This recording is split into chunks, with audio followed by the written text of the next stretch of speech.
Miss Amara Okafor, you're under investigation for corporate fraud, forgery, and embezzlement.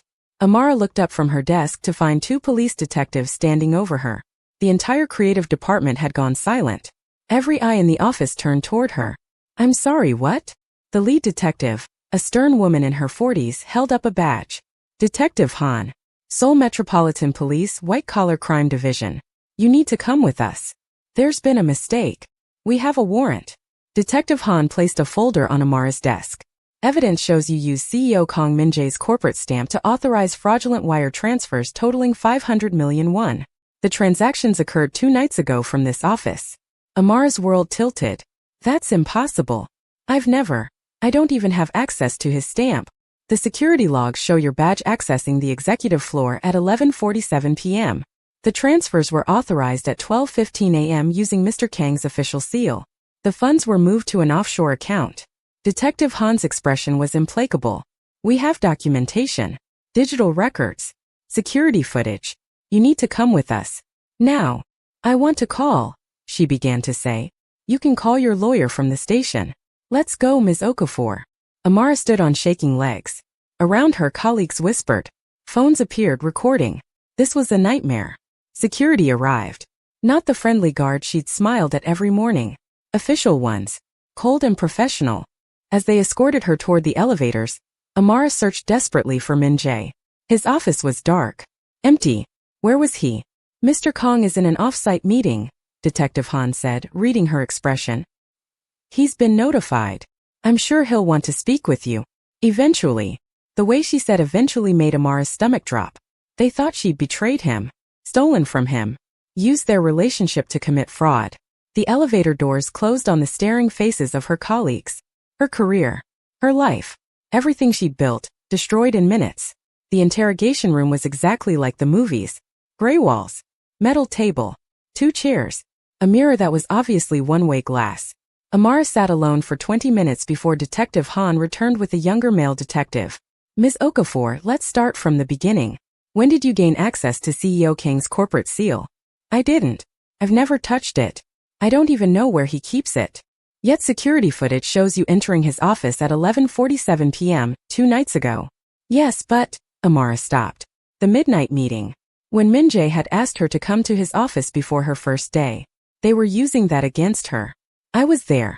Mr. Kang asked me to meet him. We discussed my role, the campaign I'd be leading. Nothing illegal happened. For nearly 3 hours, we were working. Detective Han's tone made it clear she didn't believe that. And during this work, did you access his desk? His files? His corporate seal? No. We talked. That's all. The detective slid photographs across the table. These are the fraudulent transfer authorizations. This is Mr. Kang's seal. This, she tapped another photo, is your signature as a witness. Amara stared at the documents. The seal was perfect. And the signature, it looked like hers. The same loops, the same slant. I didn't sign this. Ms. Okafor, we have handwriting experts who will testify. Then they'll testify I was forged. Because I didn't sign anything. You're saying someone forged your signature? Used Mr. Kang's seal without authorization? Accessed his office at the exact time you were there? Detective Han leaned forward. That's quite a coincidence. It's a setup. Someone is framing me. Who? And why? Amara opened her mouth and closed it. Because saying the VP of marketing who's in love with my boyfriend sounded insane. I don't know, she said finally. But I didn't do this. Then you won't mind if we search your apartment, your computer, your bank records. I want legal representation. Of course. That's your right. Detective Han stood. But Ms. Okafor, cooperating now will look much better than. A knock interrupted her. A uniformed officer stuck his head in. Detective Han, someone's here. Says she has information about the case. Who? Eugene Park, VP of Marketing at KM Fashion Group. Amara's blood ran cold. Eugene entered the interrogation room looking perfect. Designer suit. Flawless makeup. Expression carefully composed into concern. Ms. Okafor, she said softly. I'm so sorry this is happening. You made this up. Amara started to lunge forward. Detective Han stepped between them. Miss Park, you said you have evidence because I do. Eugene sat down gracefully across from Amara. I didn't want to believe it. But I've been noticing irregularities. missing files, unauthorized access to executive systems. I thought I was being paranoid, so I didn't report it immediately. But now, she sighed, I should have said something sooner. What kind of irregularities? Ms. Okafor has been, how do I put this delicately, very close with CEO Kang. Inappropriately close.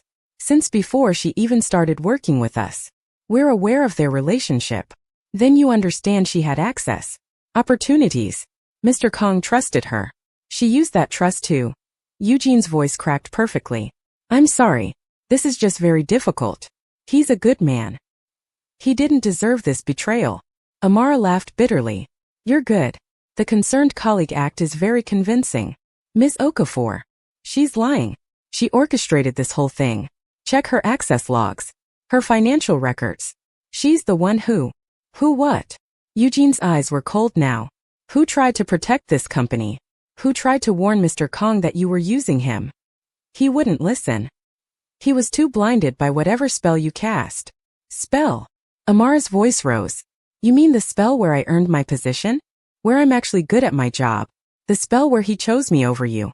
Eugene's perfect composure cracked. Just for a second. But it was enough. This is about jealousy, Amara said, seeing it clearly now. You wanted him. He didn't want you. So you decided if you couldn't have him, you'd destroy anyone who could. That's absurd. Is it? How long have you been in love with him, Eugene? A year? 2? How many late nights working beside him, hoping he'd notice you? How many times did you dress up, stay late, make yourself available? And he never saw you. Not the way you wanted. Eugene's hands clenched on the table. I know everything, Amara said quietly. Because I see you. The way you look at him. The lunch invitations. The special reports. You've been circling him for years. And then I showed up, and in 2 weeks, I had what you've been chasing for years. Enough. Detective Han stepped in. Miss Park, thank you for your statement. We'll be in touch. Eugene stood. Smoothed her skirt. Looked at Amara with an expression that tried for pity and landed somewhere closer to gloating. I really am sorry, Miss Okafor. I hope you get the help you need. She said sarcastically. She left. The door clicked shut. Detective Han studied Amara for a long moment. That was quite a performance. She's framing me, Amara's voice shook. Can you prove it? Amara opened her mouth and closed it. No. Then get a good lawyer, Ms. Okafor. You're free to go for now. But don't leave. Seoul. Amara emerged from the police station into late afternoon sunlight. She felt hollowed out, exhausted and terrified. Her phone had 17 missed calls. 12 from unknown numbers, probably reporters. 3 from colleagues. 2 from her mother in Lagos. None from Min-jae. She stood on the pavement for a moment, her thumb hovering over his name. Then she put the phone away. She wouldn't be the one to call. Not after this. Not after what it had cost her just to hold herself together in that room. A car pulled up. Not Min-jae's. A sleek black sedan with tinted windows. The back door opened and Chikwudi stepped out. She actually laughed. Of course. What do you want, Chikwudi? To talk. 5 minutes. Please. I'm done talking to you. Even if I can help clear your name? She looked at him. His suit was expensive as always, but something around his eyes was different. Like a man who hadn't decided yet what kind of person he was going to be today. 5 minutes, she said. Then you leave me alone forever. Agreed. Inside the car, the privacy screen was up. It was just them. For a moment Chikwudi said nothing. He looked at his phone. Put it down. Picked it up again. She watched him with the flat patience she'd learned in that interrogation room. The patience of someone who had nothing left to lose. I know you didn't steal that money, he said finally. How generous. I know because I know who did. He pulled out his phone, showed her screenshots. Bank records. Wire transfers. A chain of communications between Eugene and one. Amara's breath caught. That's you. Yes. The silence stretched. She watched him. She'd once loved this man. Had been foolish enough to believe his promises, had worn his ring, had told her mother about him. Looking at him now across the leather seat, she felt nothing but the cold, particular clarity of recognizing a person for who they actually were. You were working with Eugene. Yes. He didn't dress it up. She approached me 5 weeks ago. Said she knew about my legal situation in Lagos. Offered to make certain complications disappear if I helped her build a case against you. And you said yes. I told her I needed to think about it. His jaw worked. And then I thought about it for 4 days, Amara. I want you to know that. It wasn't immediate. I told myself it was just corporate sabotage, that the worst that happened was you'd lose the job. Not that you'd end up. He gestured vaguely in the direction of the police station. I told myself a lot of things. And then you decided the money was worth it anyway. He looked out the window. Yes. She thought he might stop there. Give her the apology, hand over whatever evidence he'd brought, and let himself off the hook with the narrative of a man who'd had a change of heart. But he didn't move. He sat with the full weight of it on him without trying to put it down, and something about that, the refusal to rush past his own guilt, made her stay. What changed? She asked. I went back to the office yesterday, he said. You were presenting your campaign concepts. You didn't see me in the back of the room, but you were extraordinary. You always were. But there was something different. You were doing it without anyone. You'd built it all back, and you were standing there like it was nothing, like you were exactly where you were supposed to be. He turned to look at her. And I realized I'd spent 2 years making you smaller, dimming you down to fit what I could handle. And then she came along and saw the same thing. Saw that you were too bright, too capable, too loved, and she decided to put that light out. And I had agreed to help her do it. Amara said nothing. I'm not asking you to forgive me. I'm not asking for anything. He pulled out a flash drive and placed it on the seat between them. Everything I have is on there. My communications with Eugene. What she told me about the plan. Her access to Min-jae's seal. Proof of the shell company she set up 14 months ago. He paused. It's a thread. The police will tell you it's not enough alone. But it's a start. You've given them evidence against yourself. I know. You'll go to prison. Probably. He said it without flinching. But I've been in a different kind of prison for a long time. At least this way I'll know who I am. I'm sorry, Amara, he said. Amara felt like screaming at him, but she just nodded once. Too short of words as she opened that car's door and stepped out. Amara, he called out, and she looked back.